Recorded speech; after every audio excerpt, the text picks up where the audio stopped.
Sunday, June 26th. Cucumbers are going pretty strong, except for this one. If I can get in here, I accidentally cracked it. They get pretty brittle.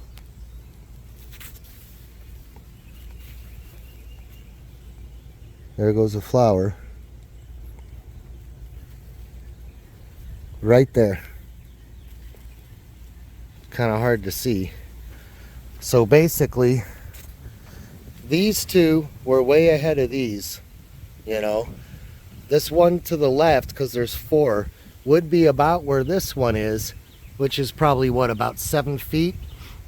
Except for it cracked and it's stunted, and we're going to see if it comes back.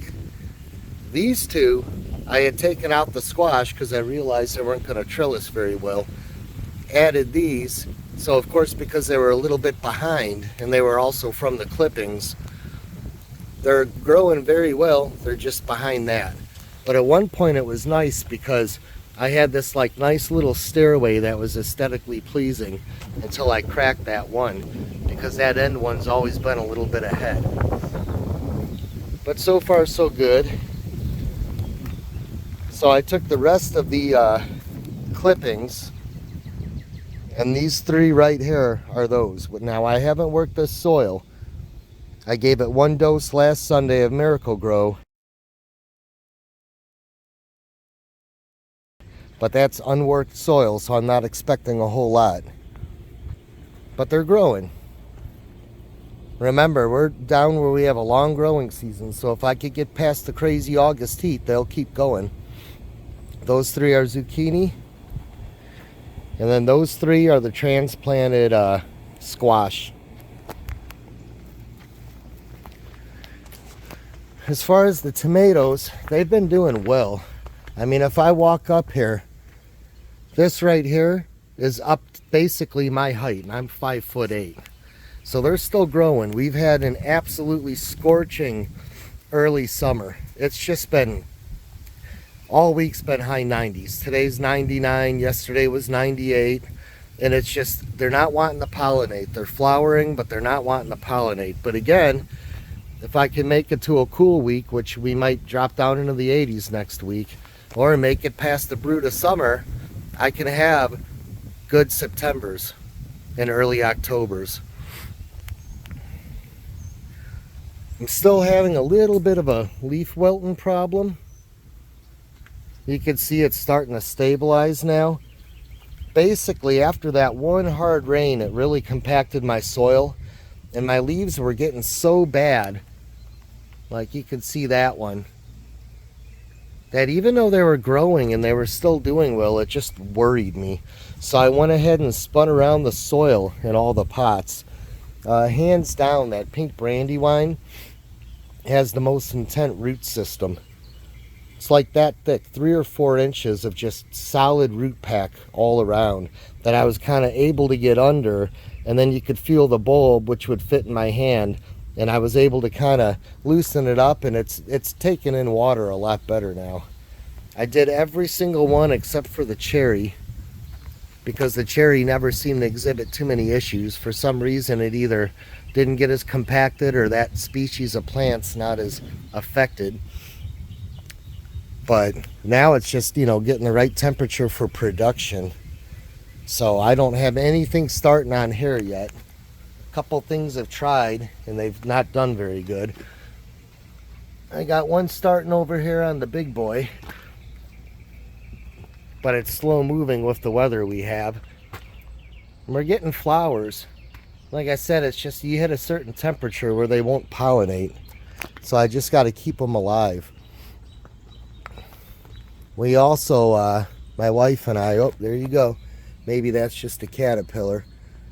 But it's going. See that? I'm starting to get the hornworms.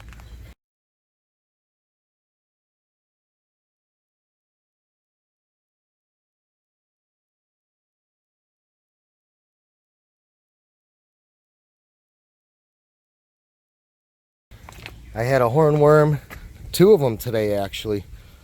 Pulled a green one off this one, and then these 2, which still haven't taken off, they're only about 3 feet tall. hornworm completely demolished this branch. It's amazing what they do. One day you're fine, the next day you have one, and they've eaten a bunch of branches.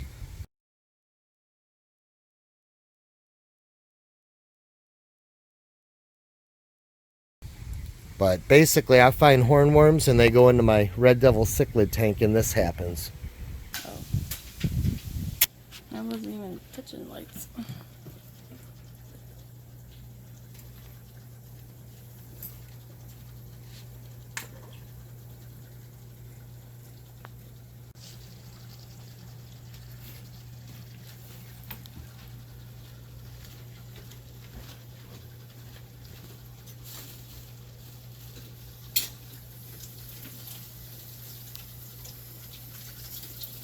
I ate it.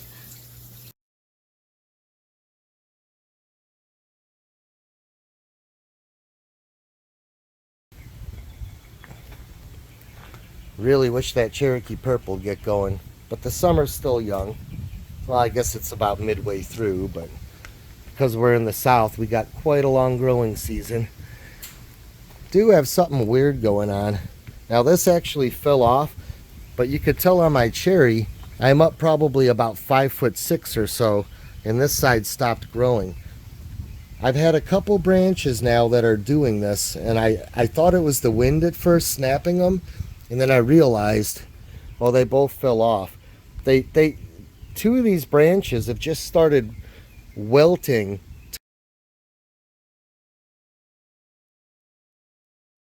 to where they just died and falled off. And unfortunately on this one, it happened right on the main shoot. The good thing is we have a sucker coming right here, and this has been about a week now. You can see how much growth's taken place in the last week. It may even be a week and a half. But at least we got the shoot going now, so it should continue to go. Beans, been a little disappointed at them. Granted, I haven't done my time Googling to get my beans all perfect.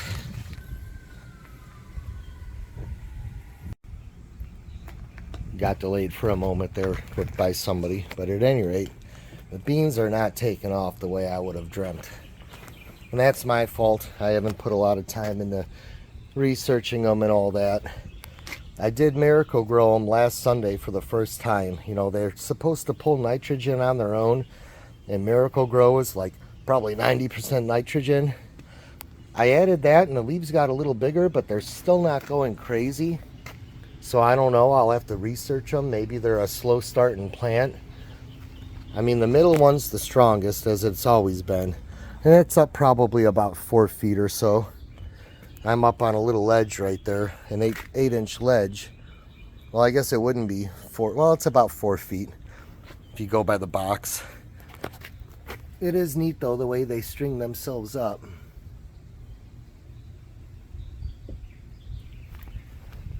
You can see what happens when you let suckers go. You got this arm and this arm. They were actually holding their own up until about yesterday, and then they just finally couldn't support their own weight. I'm debating I might string this one off the trellis and maybe take that one and string it up right there. We'll see. We will see. This heat's just getting so bad. The cherries are slow moving. Hopefully I don't lose them. Now what did upset me was that I treated for calcium a week ago, and I'm getting some blossom rot. This one's the red beefsteak. So at this point these are useless. They're just pulling resources that the plant could use otherwise. But that's where I'm pretty sure they weren't getting enough water, because the soil was so compacted. It was like when I filled it up, it was taking 20 minutes for it to drain. That's way too long. And again, we get these torrential rains. That one day we had hail pelting. I think it finds a path of least resistance and it all drains that way, and it doesn't evenly drain. So all these have been spun by hand, you know, and all my leaves were curling. They're starting to come back now. It's actually so hot today and yesterday that they'll always curl a little bit in this heat, but you could tell they're hanging in there. But sorry about the lack of updates. It's been a rough month between getting sick at one point and getting poison ivy at another point.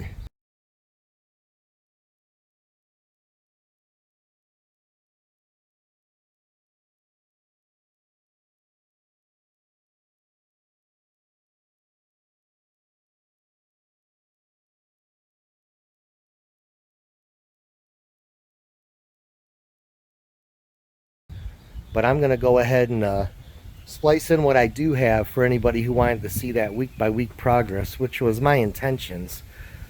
Because I did have the videos, it's just getting around to editing them and uploading them, and then some of them I lost the footage.